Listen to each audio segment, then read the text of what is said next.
You were told the credit card is free, a convenience, 30 days of someone else's money and points for spending you do anyway. That's the pitch. Here's the part nobody put on the brochure. The card is not a product. It's two money machines bolted together, and both of them are pointed at you. Machine 1 taxes every purchase in America, even the ones paid in cash. Machine 2 is engineered to keep you in debt, because the people who carry a balance are where the real money lives. And both machines leave a paper trail, regulatory filings, Federal Reserve data, court dockets. We're going to read them in order, and the story they tell is nothing like the brochure. And the genius of it, you think you're getting all this for free. So watch closely, because I'm going to show you how the money actually moves. You don't pay for the card. The card pays itself with your money. Let's follow it. Start with the swipe. Every time a card touches a reader, a small toll gets pulled out of the sale. The industry calls it interchange. You can call it a private tax. Notice who's in the room. There are 4 parties on every swipe.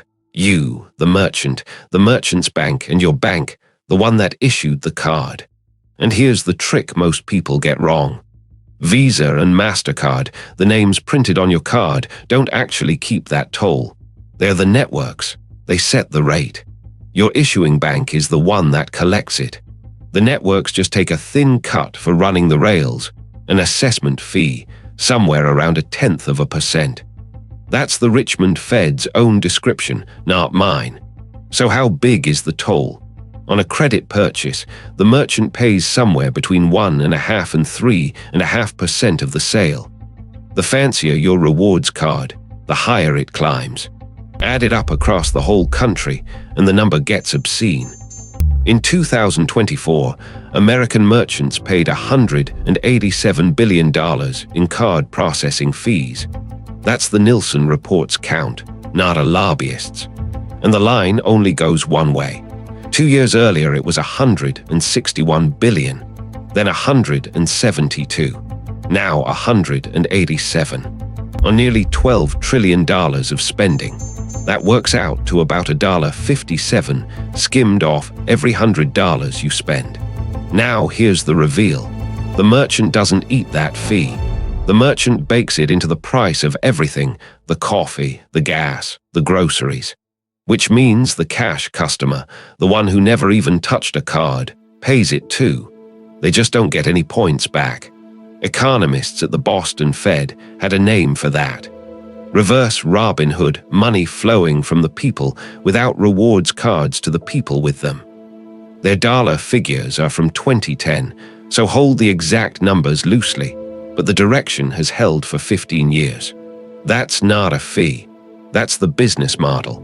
And we haven't even reached the profitable machine yet. So who keeps all of this?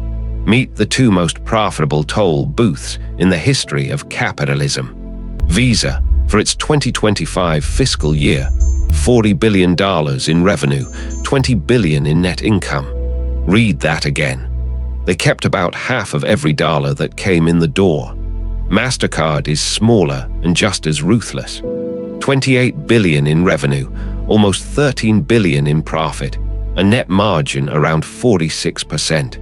Sit with that. Apple would kill for those margins, of course, and these 2 companies don't make anything. No phones, no factories, they sell permission. As of the middle of 2026, the market values Visa at roughly $600 billion and Mastercard at over $400 billion. For running a toll booth on your spending. Now, you'd think Washington would have something to say about a 50% margin tax on the entire economy. It tried. Once. Halfway. In 2010, the Durbin Amendment ordered the Fed to cap one of the 2 tolls. The cap landed at 21 cents, plus a sliver, per transaction. And you can see the cap works. At the big banks, the debit toll is held to about 23 cents a swipe.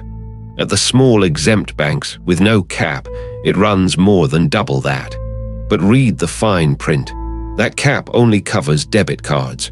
Credit cards, the high-fee, high-rewards machine, were left completely uncapped. So the lucrative half of the toll booth was never touched. That wasn't an oversight. That was lobbying.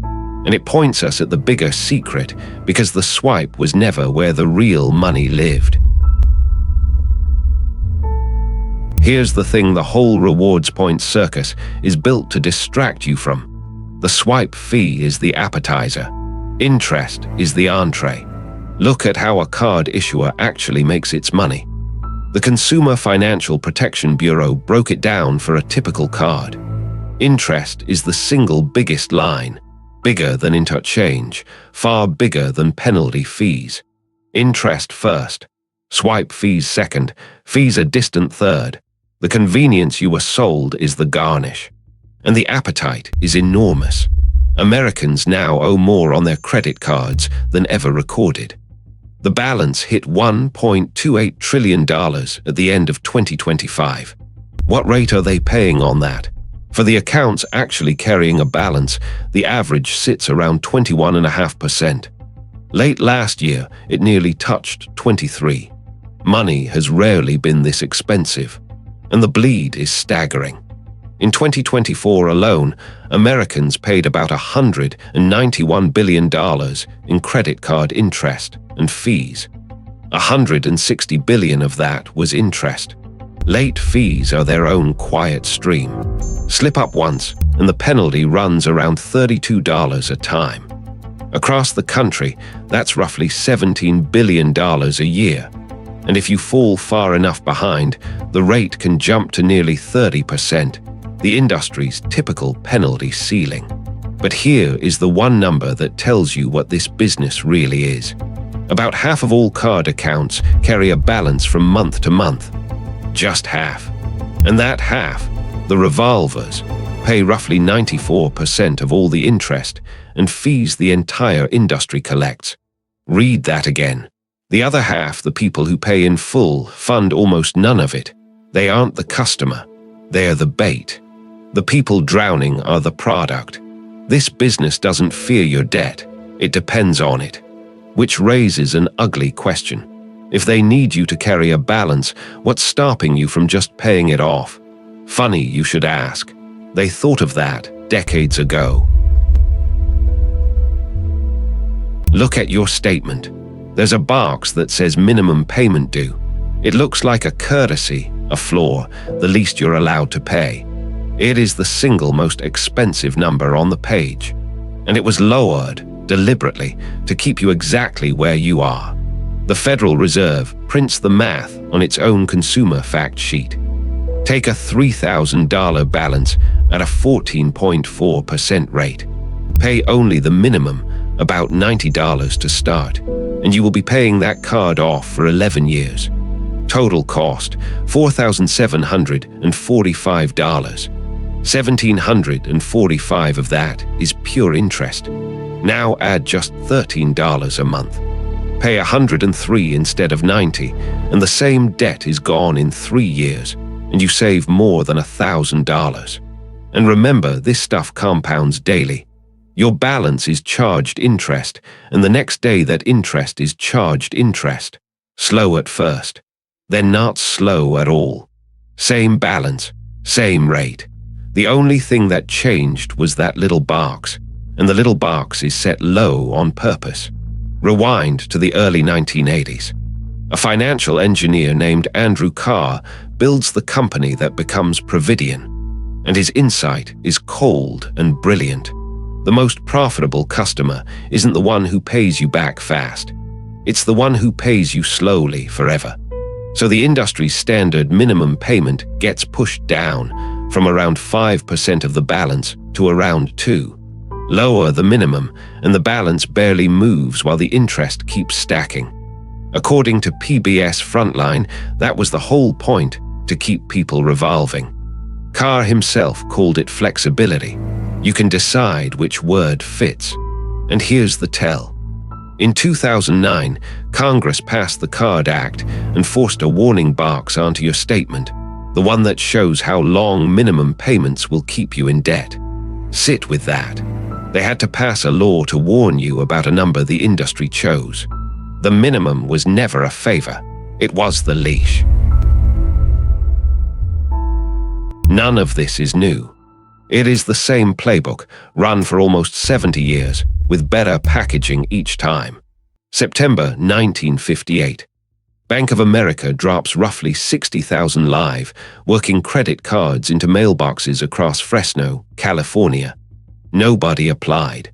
They just arrived, preloaded with a few $100s of credit. It was chaos, fraud, unpaid bills, a rocky start. But it proved the thesis. Make debt frictionless enough and people will use it. In 1958, it was a mailbox. Today, it is your phone. 1978.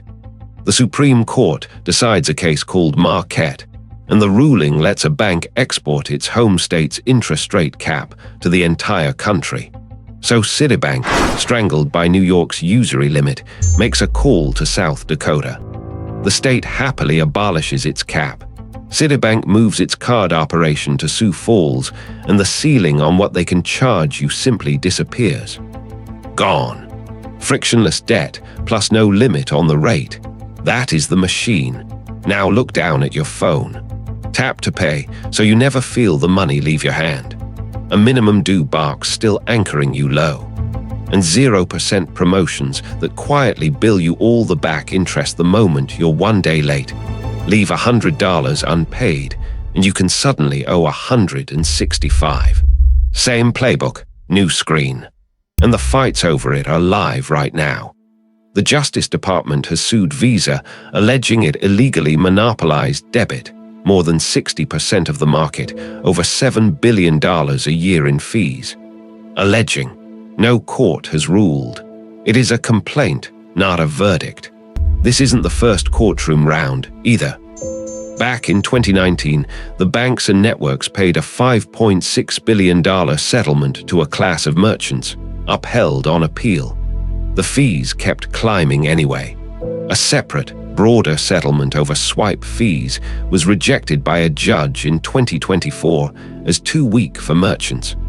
A revised $38 billion version won only preliminary approval in 2026. Preliminary, not final.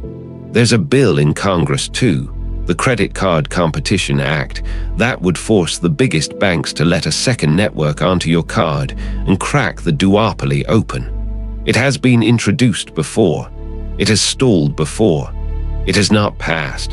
And the Consumer Bureau tried to cap late fees at $8. A court struck it down in 2025, and the $32 fee came right back. Every reform gets watered down or thrown out, and the machine keeps running.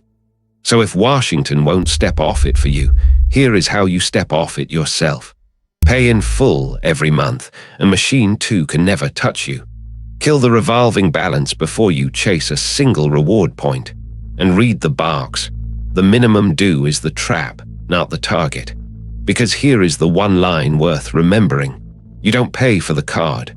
The card pays itself with your money, so stop feeding it.